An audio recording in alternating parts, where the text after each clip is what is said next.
So friends, this is Hindu Marriage Act 1955. In last video we discussing about certain things including voidable marriage.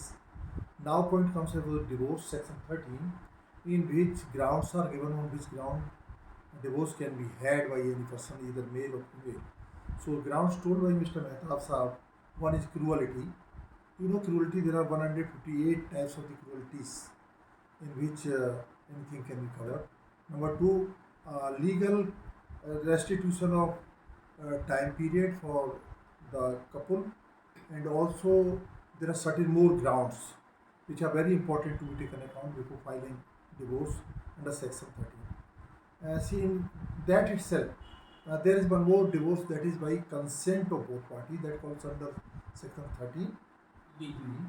Then there is consent. I suppose court also gives waiver of time of 6 months. No? Waiver of time of 6 months is available here, and say grounds are given. Now degree that divorce or mutual consent is given. So these are enough grounds. What else you want to say about section 13? Section 13 में ये sufficient है? जी जी क्या? एक तो cruelty है, number restitution of conjugal rights, ये पूरा नहीं होता है, जी legally decided. What is third? Mentally disorder हो गया है, जिसके कारण मेंटल डिसऑर्डर हो गया है, तो वो भी एक कारण बन सकता है. और इसके साथ में यदि कोई म्यूचुअल कंसेंट से लेते हैं तो 13B में जाके कर सकते हैं. म्यूचुअल कंसेंट में जो वेवर है 6 मंथ का, वो भी वेव्ड है ना, वेव किया जा सकता है. और एक और बता दें आपको, इन डिवोर्स केस म्यूचुअल में लड़की की तरफ से, फीमेल की तरफ से कोर्ट का ज्यूरिसडिक्शन भी चेंज किया जा सकता है. That can be had at the place of the choice of the female. अच्छा, now punishable big bigamy section 17, that is punishable. But by when we talk of bigamy means, suppose male and female both are married, and male or female marry 2 times, so then it comes to bigamy. And bigamy, okay. Section 494 IPC में उसको punishment available है. ठीक है ना, ये हो गया. अब अगला है कि Hindu adoption and maintenance act 1956 में कवर करेंगे, और वो है, क्या बताओ आप? Hindu adoption and maintenance act में सेक्शन 6 जो है वो कंडीशन ऑफ वैलिड एडॉप्शन की क्या क्या कंडीशन है. तो उसमें वैलिड कंडीशन में कंडीशन ये है कि जो दत्तक में एडॉप्शन देना चाहता है वो अकॉर्डिंग टू लॉ कैपेबल होना चाहिए. जो एडॉप्शन में जिस बच्चे को लेना चाहता है, एडॉप्ट करना चाहता है, वो अकॉर्डिंग टू लॉ वो कैपेबल होना चाहिए. जिस बच्चे को गोद में दत्तक में दिया जाना, एडॉप्शन में दिया जाना, वो बच्चा भी लीगली कैपेबल होने चाहिए. अब जैसे मैं क्लियर करूँगा कि कैपेबिलिटी या कैपेसिटी क्या होती है. अगर किसी मेल पर्सन को, अच्छा वो अनमेरिड है, अनमेरिड कोई मेल पर्सन है, वो किसी बच्चे को गोद लेना चाहता है, चाहे सन है चाहे डॉटर है, तो उसके लिए उसको परमिशन की आवश्यकता नहीं होती है, क्योंकि वो मैरिड नहीं है. लेकिन दूसरी कंडीशन साहब ये है कि अगर वो मैरिड है तो उसकी वाइफ से उसको कंसेंट लेनी पड़ेगी, एक दूसरे से कंसेंट लेनी पड़ेगी. उस माने वाइफ की भी कंसेंट होनी चाहिए जी, नॉट परमिशन बट कंसेंट. जी है ना, कंसेंट कंसेंट होनी चाहिए. और सपोज दैट एक या एक से अधिक उसकी पत्नियां हैं, लेकिन जब से 1955 का कानून आ गया उसके बाद तो 2 पत्नियों का जो प्रथा थी वो खत्म हो गई. इससे पहले भी कुछ शादियाँ थी जो जिसमें एक से अधिक पत्नियां होती थी. अगर ऐसा कोई मामला है तो वहाँ एक से अधिक अगर पत्नियां हैं तो सभी पत्नियों की सहमति आवश्यक होनी चाहिए. इसी प्रकार से अगर कोई फीमेल है, फीमेल अनमेरिड है, तो नो प्रॉब्लम. तो हाँ, अगर नो प्रॉब्लम. अगर कोई बच्चा गोद लेना चाहती है तो अनमेरिड है, तो अनमेरिड है तो हस्बैंड है नहीं, तो परमिशन की आवश्यकता नहीं होगी, कंसेंट की आवश्यकता नहीं होगी. लेकिन अगर वो मैरिड मेल है, फीमेल है, तो उसको अपने हस्बैंड से कंसेंट लेनी पड़ेगी. ठीक है, गुड. अगर कंसेंट नहीं है तो कंसेंट नहीं हो पाएगा. तो कैपेसिटी कही जाएगी ना, कैपेसिटी ये जो मैंने आपको बताया था कि कौन दे सकता है. इसी प्रकार से कौन पर्सन एडॉप्शन में, किस बच्चे को एडॉप्शन में दिया जा सकता है. ऐसा बच्चा जो 15 साल से कम का हो उसको एडॉप्शन में दे सकते हैं. और ये सेक्शन 9 है. हाँ, सेक्शन 9. ओके, ठीक है. Person capable of giving in adoption. हाँ, कौन सा बच्चा 15 साल से कम के बच्चे को एडॉप्ट किया जा सकता है. जी. इससे बड़ा नहीं किया। उससे बड़ा नहीं किया जाता। और अगर मान लीजिए उस बच्चे का पहले से एडॉप्शन हो चुका है और तो दोबारा री अडॉप्ट नहीं हो सकता। हाँ हाँ हाँ ठीक है, हाँ हाँ री अडॉप्ट नहीं हो सकता। और शादीशुदा बच्चे का एडॉप्शन नहीं हो सकता। करेक्ट। अच्छा, ठीक गुड है। गुड। और सबसे इम्पोर्टेंट पॉइंट ये है कि जो बच्चा एडॉप्ट करना चाहता है, चाहे वो मेल हो चाहे फीमेल हो, एडॉप्शन वाले जो बच्चा है उसके इसके दोनों के बीच में 21 ईयर्स का गैप होना कंपल्सरी है। मदर एंड बच्चा या फादर या बच्चा, हाँ 21 ईयर्स का। ऐसा नहीं हो उसको मिसयूज करे। जी जी, समझ गए ना।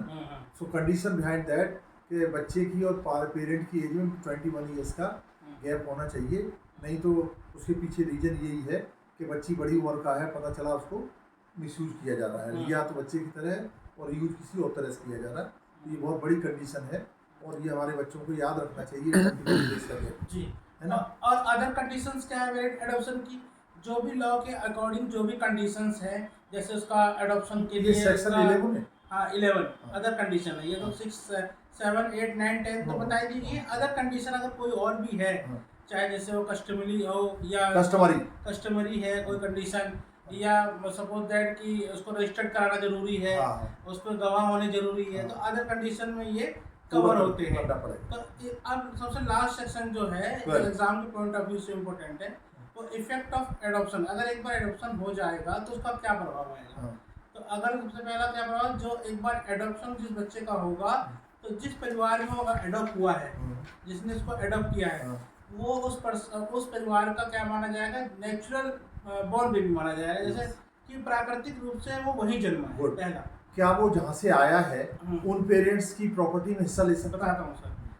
जहाँ से वो आया है, मान लीजिए आज 16 मई को आज कोई बच्चा एडॉप्शन में मैंने लिया, अडॉप्ट किया, तो 16 तारीख से पहले जिस फैमिली में उसका जन्म हुआ था, अगर कोई प्रॉपर्टी उसमें वेस्टेड हुई है उससे पहले 16 तारीख से पहले, तो वो प्रॉपर्टी उसमें वेस्टेड रहेगी।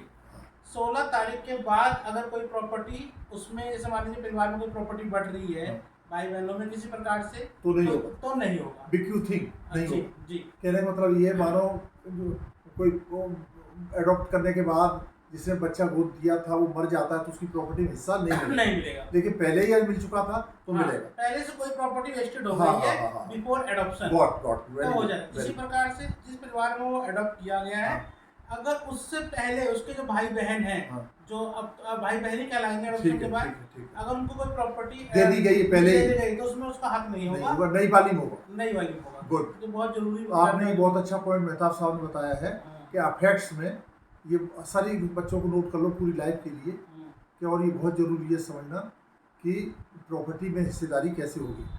डेट ऑफ एडॉप्शन से पहले यदि उसको कोई प्रॉपर्टी मिल चुकी है तो उस पर कोई दखलंदाजी नहीं होगी। डेट ऑफ एडॉप्शन के बाद वो खुद क्लेम नहीं कर सकता है पुराने पेरेंट्स के यहाँ से, वो नए पेरेंट्स के यहाँ रहेगा। और नए पेरेंट्स के यहाँ भी उसके आने से पहले उसके जो भाई बहन हैं नई जगह के, उन पर प्रॉपर्टी मिल गई तो उसमें हिस्सा उसे नहीं मिलेगा। उसके बाद यदि विकृत हो रही है, बांटी जा रही है, तो उसको मिलेगा, क्योंकि जिस दिन से एडॉप्ट किया जाएगा उस दिन से वो नेचुरल माना जाएगा। और दूसरी बात, अब ऐसा नहीं है कि आपने एडॉप्ट कर लिया, फिर साल 1.5 साल पीछे आप कह रहे हैं कि हम इसको अब इसका एडॉप्शन कैंसिल कर रहे हैं, एडॉप्शन और री एडॉप्ट नहीं कर सकते, किसी और को एडॉप्शन नहीं दे सकते। सही। तो मेहता साहब बहुत अच्छी तरह बताया। अब इसी का एक दूसरा पार्ट है maintenance, section 18 maintenance of wife. और तो इसके साथ जो मेंटेनेंस वाइफ क्लेम करती है, उसके साथ साथ और कौन से लोग हैं जिनकी मेंटेनेंस आती है? सबसे पहले से मेंटेनेंस जानना जरूरी है कि मेंटेनेंस में बेसिक नीड्स पूरी होनी चाहिए।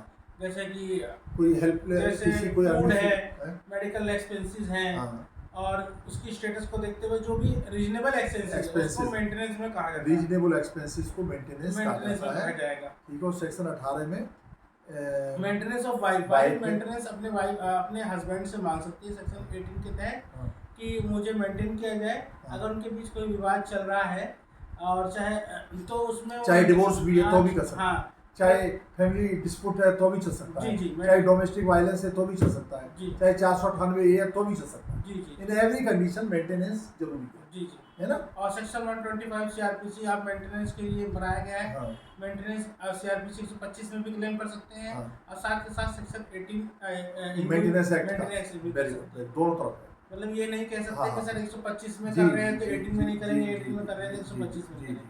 मेंटेनेंस ऑफ विडो डॉटर, हाँ, अगर कोई विधवा है तो वो विधवा बेटी, बेटी है, हाँ, तो सबसे पहले क्या होता है कि वो अपने, इसमें सब कंडीशंस बहुत है कि वो पहले अपने परिवार में जाएगी, अपने माता पिता की प्रॉपर्टी में देखेंगी, अगर कुछ मिलता है वहाँ से मेंटेनेंस हो सकता है। हाँ। अगर संतान है उसकी, तो अगर बच्चे हैं तो उससे अगर उसका मेंटेनेंस हो सकता है हाँ, तो मेंटेनेंस पूरा करेंगी। बेटी है तो बेटी से करेंगी। तो कुल मिलाकर लास्ट में ये बताया गया है पेरेंट्स से, कि ससुर से, अच्छा, ससुर से लास्ट में, हाँ, अगर माता पिता के यहाँ कुछ नहीं मिल रहा है या खुद की हाँ, कोई अर्निंग नहीं है ठीक या है, खुद ठीक का कोई ऐसा हाँ। सोर्सेस ऑफ इनकम नहीं है जैसे तो ससुर से क्लेम कर सकते हाँ, लास्ट में, हाँ। सबसे लास्ट में ससुर को दिया हैं। गया। तो ये सेक्शन कौन सा है? 19 सर 19 है। 19 और इसमें डॉटर इन लॉ उसी तरह से डॉटर इन लॉ है। Sir window daughter in law एक ही तो है। अच्छा, विडो डॉटर इन लॉ की बात कही है, वो ससुर से तब ले सकती है जब कहीं और जी जी जी नहीं मिलेगा। जी। ठीक है, गुड गुड। इसी प्रकार से maintenance of children and aged person. हाँ, अब जैसे कोई बच्चा है, चिल्ड्रन है, बच्चा है, तो तो ये उसको सेक्शन 20 बात कर रहे हैं। 20 इसको मैं सीआरपीसी से भी थोड़ा सा हाँ, लिंक करके बताऊंगा। हाँ, 125 में भी लिखा है कि कोई वृद्ध माता पिता हैं, माता पिता हैं तो उनको मेंटेनेंस देना जी, चाहिए जी, और बच्चों को भी देना चाहिए। करेक्ट। तो बच्चों के लिए क्या बता रखा है सीआरपीसी में कि 18 साल से कम का है तो मेंटेनेंस का उसका राइट है। अगर वो बालिग हो जाता है, मेजर हो जाता है, तो उसका मेंटेनेंस का राइट खत्म हो जाता है। लेकिन लड़की लोगों के बारे में बेटी बता रहा हूँ मैं सब। तो अगर मेजर है लेकिन इनकेपेबल है, मेंटली इनकेपेबल है, मेंटली कोई प्रॉब्लम है, डिसेबिलिटी है या फिजिकली कोई डिसेबिलिटी है, तो मेंटेनेंस का राइट होगा। इसी प्रकार से अगर कोई लड़की है जो अनमैरिड बेटी अनमैरिड है और जब तक उसका मैरिड नहीं हुआ तब तक मेंटेनेंस का उसका राइट है। कोई एज तो नहीं उसमें? नहीं उसमें कोई। ठीक है, गुड। तो डॉक्टर साहब आपने बहुत अच्छा बताया है मेंटेनेंस में 3 इस सेक्शन तरीके बहुत से जैसा इंपॉर्टेंट। मैंने बताया है, इसी तरीके से एग्जाम में आप इसको रिलेट करके सीआरपीसी Yes. से कनेक्ट करके लिखेंगे। 125 धारा याद रखें। हाँ, CRPC 125 लिखेंगे और इस तरीके से मैंने जो बताया इसको डिटेल से आप और सफिशिएंट उसको पैसा मिलना चाहिए, खाना पीना, मेडिकल हाँ। ट्रीटमेंट और उसके स्टैंडर्ड को देखते हुए उतना मिलना चाहिए। सेक्शन 18, 19, 20 जी 3 सेक्शन बहुत इंपॉर्टेंट है मेंटेनेंस के लिए, तो आप इसको पढ़ें। और ये बहुत अच्छा आपने बता दिया साहब। पूरा हिंदू मैरिज एक्ट हो गया, एडॉप्शन एंड मेंटेनेंस हो गया, बहुत सुंदर तरीके से आपने समझा दिया। और बच्चे मैं समझता हूँ जरूर समझेंगे और अपने एग्ज़ाम में बहुत अच्छा परफॉर्म करेंगे ताकि उनको मार्क्स अच्छे मिले, 60% से ज़्यादा है। अच्छी तरह लिखेंगे, सेक्शन याद रखेंगे, तो मैं नहीं समझता हूँ कोई भी प्रॉब्लम होती है। मेहता साहब बहुत इसी अच्छा वाले सेक्शन में आप लोगों को बताया जा जी, रहा है जी, साथ जी। ताकि वीडियो और सेक्शन मेहता साहब जब भी पढ़ाते हैं सेक्शन का बहुत ध्यान रखते हैं और उसको डिटेल देते हैं और डिटेल्ड ही आप बनाइए, हैं। So thank you very much. और हमारा जो चैनल है ग्लोबल कॉलेज ऑफ लॉ आपके लिए बहुत कारगर है, इसमें सब कुछ मिलेगा। आप एग्ज़ाम आने वाला है, आप तुरंत इसको पढ़िए, अच्छी तरह किताबों के साथ पढ़ के, असाइनमेंट्स के साथ पढ़ के, PUT के साथ पढ़ के इसको जोड़िए, ये सब कुछ आपको पूरा करेगा। Thank you very much Mehtab ji, thank you so much.